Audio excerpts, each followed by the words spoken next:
Hey, what's up, everybody? This is Jeremy Ford. I'm hanging out with Elias in the man cave talking about Fear Street, which is streaming now on Netflix. And if you haven't seen it yet, watch it and then come back to this interview and finish it up.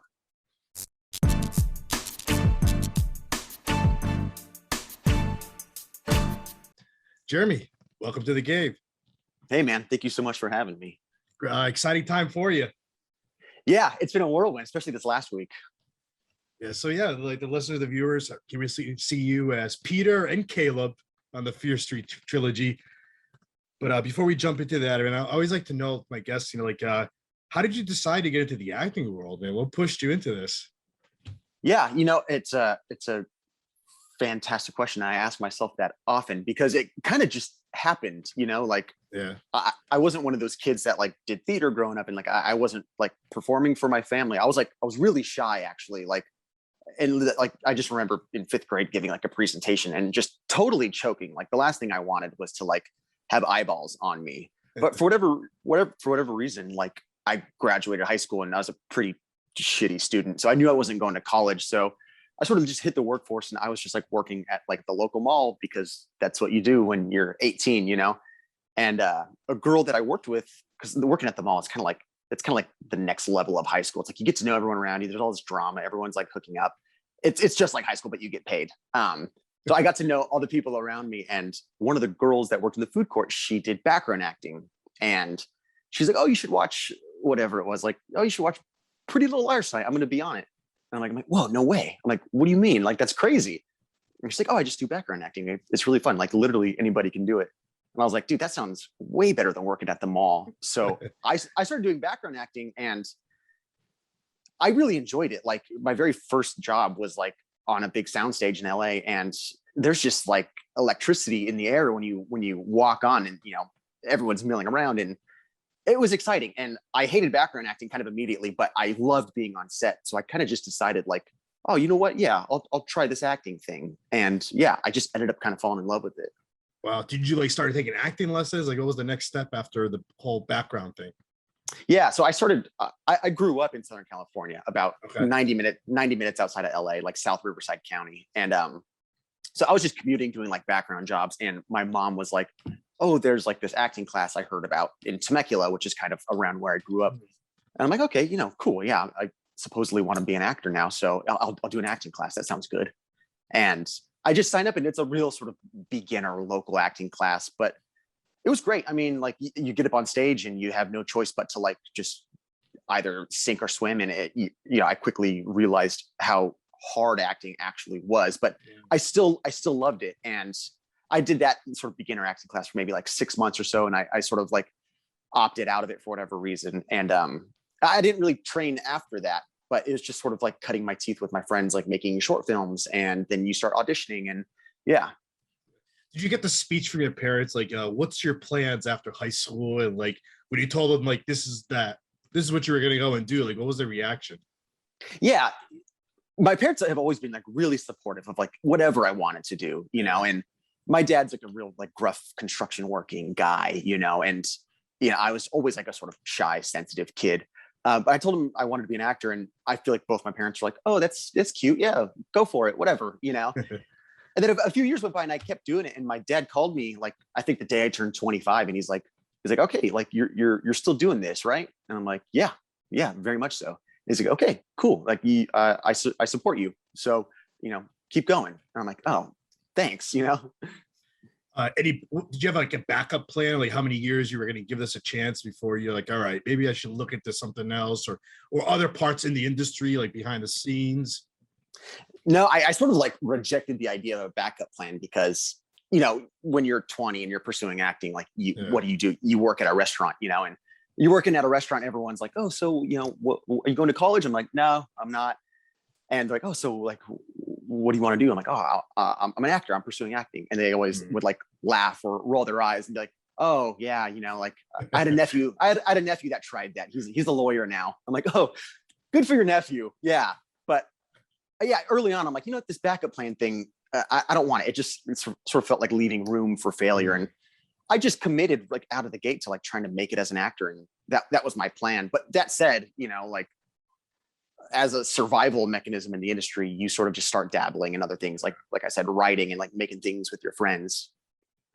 When you're taking the acting classes and you're studying pretty much, like, did you like go back and like watch films to try to see like who could influence you more into the industry, like who you looked up to or try to model yourself after? Yeah, actually, I feel like that was my biggest sort of like that's been like my North Star this whole time. Like I don't have anyone like in my real life that's like in the industry that I like look up to like that.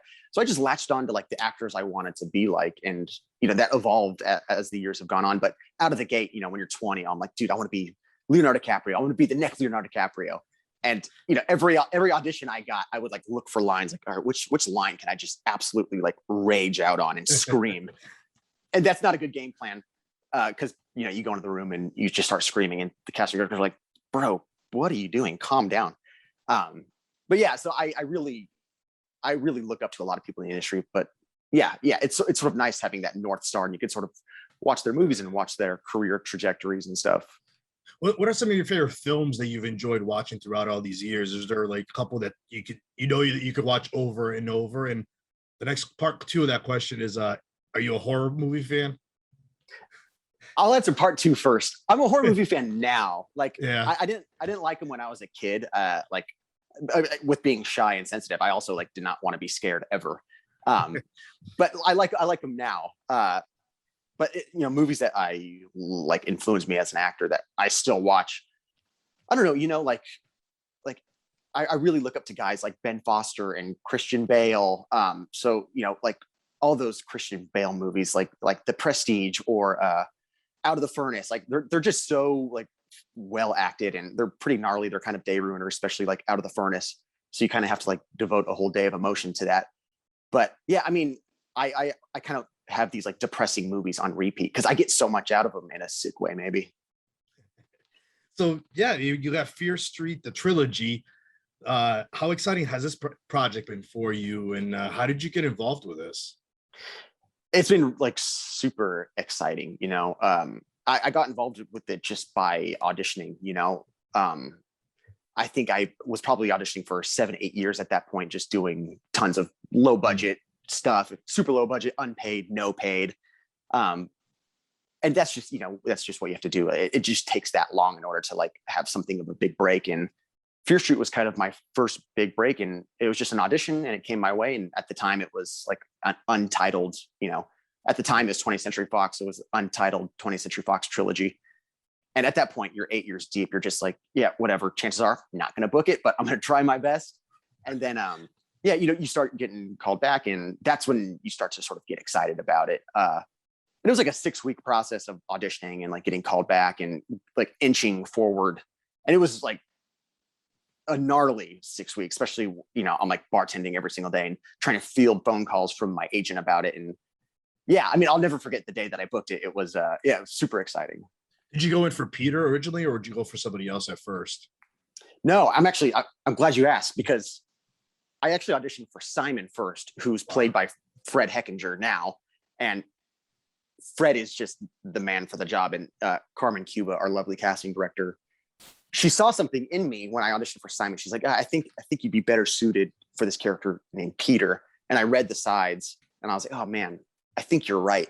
And then on the day when we're making the movies, I'm seeing Fred play Simon. I'm like, the casting process works. And that was a big learning experience for me. Like, Fred got the role he absolutely should have got. I got the role I should have got. But yeah, then I ended up booking Peter, who's also Caleb. Yeah. So yeah, so when you booked the part, did you go back to like try to read the books and try to do a little research how you're going to play this character, or even like how different is he from the book? Yeah, I didn't read the books. I bought them on Amazon kind of immediately because I was so excited. Yeah. But I made a conscious choice to not read them until I was done with the movies, mainly because, if there was anything I needed to like help inform my job as an actor, it would be in that script, or it would come from Lee Janiak, our director. And I definitely didn't want to be the guy on set that's like, actually in the book, it's like this, So did you read the books after you filmed the movie? No, I didn't. I shouldn't have even said that I bought them. They're just sitting on my shelf because they look cool. I will get around to it. So when you went in there for Peter, did you know also after like you got Caleb also, or did you have to like how do they tell you you're going to be in the second movie also as Caleb? Yeah, I mean the audition process is interesting. They give you basically no information. So for my callback, I had 2 scenes that were Peter and then 2 scenes that were a character named Caleb. Okay. And I was like, you don't really have an opportunity to like ask those important questions.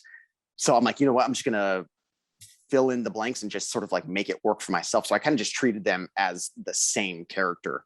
Because, both guys are sort of like assholey type characters. I'm like, I'm just going to treat it as one role and just figure it out later. And then then later on, I found out why I'm playing 2 characters in 2 different time periods. Yeah. So I watched the movie with my wife over the weekend, and it was interesting. It was like, it reminds you of like the whole 90s, like 1994 horror. But so when you were playing Peter, like you mentioned you were shy when you were younger. Like he's not a shy character. Right. He's outgoing. Yeah. He's like you mentioned, like, he's got the asshole type character. Like, how do you play that role? Yeah, it's kind of one of those things like you just talk yourself into doing it because you get the lines, and some of the stuff that comes out of Peter's mouth, it's horrendous. And as Jeremy, I would never say that, but it's sort of like an exciting opportunity. Like, wow, I'm going to play this piece of shit. And the only way to do it is just to like give it 110%. And on the day when you're there, especially like you've seen it, there's like a scene at like a football field where there's a bunch of people around it, tons of extras. It's like, the scene is on me, and it's like I have this sort of confrontation with one of the other football players, and it's one of those things. If you give it 70%, you're going to look like a fool. You just have to like almost close your eyes and just let it rip. Let's talk a little spoiler. Like most of us have seen the first movie. You get pretty much knifed down was in the hospital. I'm trying to remember. Was it in the hospital? Yeah. Like, it was. How do you prepare for that scene? Tell us about that. Yeah, there was almost no time to prepare. That was the very first thing I shot. That was day one. I died. Yeah. And yeah, I knew the death was coming because they sent me all 3 scripts, even though I'm only in 2 of them.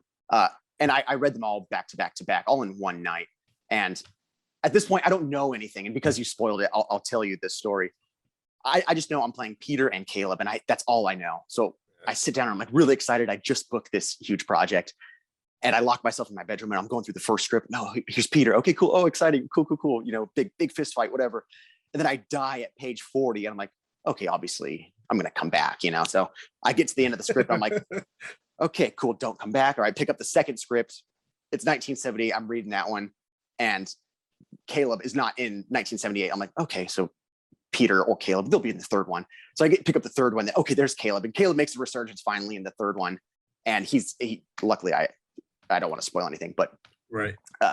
The journey of like Peter dying on page 40, me being like, okay, obviously he's going to come back. That was interesting. But yeah, day one showing up in Atlanta, I filmed my death scene, and it was really exciting because they use a lot of practical effects. So it was actually like a knife that they sort of like poked through my shirt, and there's actually blood pumping out, and they give me blood to spit out. And yeah, it's sort of like the actor's dream to die on camera.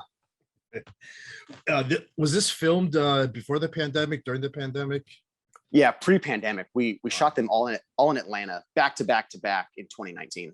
Wow. How long were you on the first movie? For this first movie, I came back and forth a couple times because I'm sort of scattered in that first half. It was a collective probably 2 or 3 weeks, and then in the third movie, I'm in it a lot more, and I was out there for probably like a month or so in Atlanta. Did you get a chance to watch the first movie before it got released, or did you watch it the day of?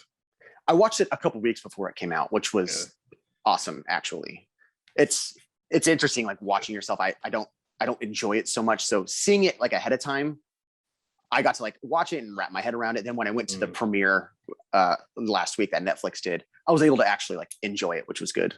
All right, 2-part question coming up. Favorite scene in the first movie, and then favorite death scene. Favorite scene in the first movie, definitely that like brawl that we get into on the football field. Okay. Mainly because there's tons of extras there, and there was like a big choreographed fight scene, and we were doing an overnight shoot in Atlanta, and like the sun was starting to come up, and everyone was like, "Oh shit, we're like running out of time." they were kind of just like, all right, we're going to roll the cameras, just improvise a fight scene. And the whole brawl was like kind of off the cuff. And it was so much fun. You're just yelling and screaming and like scrapping with, these people that you don't even know. So I look back on that fondly. And favorite death from the first one is definitely Julia's character, Kate, who goes through the bread slicer. I was wondering, because I think everybody says that's the favorite. It's just so unbelievable. Like, I think that was Lee's idea, our lovely director. It's like, oh, you sicko. Like, how did you come up with that? How was it working with the cast? Fantastic. Everyone was like, I came in a couple weeks late into the first one, and everyone was really quick to be like cool and friendly and sort of like adopt me into the friend group, which was nice. But everyone was like so great. Like, it's a whole cast of up and comers, and everyone was so good and so on top of their shit. But it was just a really fun like summer camp experience. Yeah. I know like this is like one of your first big projects. Like, did you get any like tips from other coworkers or like how to prepare for things while working?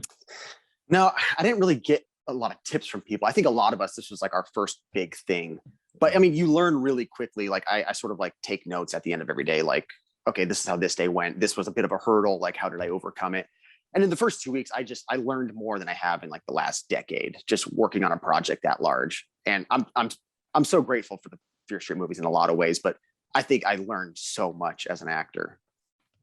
So we got the next one coming out this Friday, I believe, July 9th. Yeah, July 9th. Yeah. And then the third one. What's next for you after all this? Any other projects you can tell us about? Yeah. When the pandemic kicked off, my wife and we put our heads together, and this is back in March 2020. We all thought the world was going to shut down for like 2 weeks, maybe. And we're like, okay, cool. We've got like kind of 2 weeks of free time. Let's try to like write something. And then, as everyone knows, the pandemic just kept going, and we ended up writing a script together.